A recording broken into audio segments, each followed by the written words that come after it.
Se oli viime vuosisadalla joskus 1962 ja Inarissa sitä pussattiin.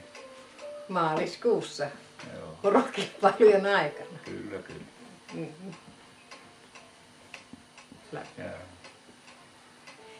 Mistä se olet huolissa?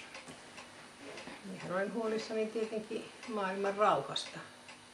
Eikä minun lapset tarvitsisi koskaan joutua sotaan. Eikä sodan jalkoihin. Joo, Viinolle muistako, että ei taivas tipahtaa päälle. Se on katastrofi.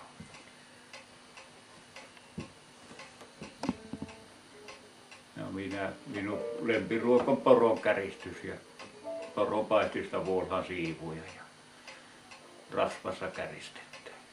Siihen perunamuhennuspää, porkkana raasta. Siinä kaikki.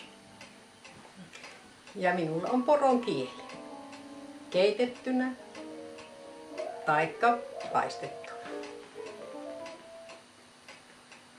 Ja pelkästään niinkin syötynä. Ei tarvitse lisukkeita. Ai. Mm.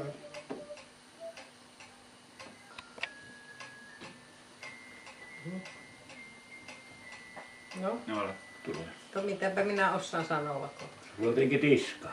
Joo. Ruuanlaitto tietenkin, jota olen tehnyt niin kauan, niin en pidä tiskaamisesta. Jaa, ja minun lempihomma oli ottaa semmoinen vaimo, joka tekee kaikki kotityöt. Niin se ei itse tulla ulkopuolella sitten, mitä tehdä.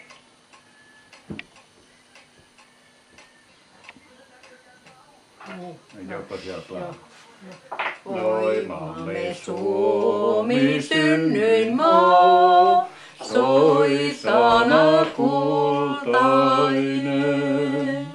Ei Laaksoa, ei Kukkulaa, ei vettä rantaa rakkaampaa, kuin kotimaa tää pohjoinen, maa kallis isien. Ei Laaksoa, ei Kukkulaa, ei vettä rantaa rakkaampaa, kuin kotimaa tää pohjoinen.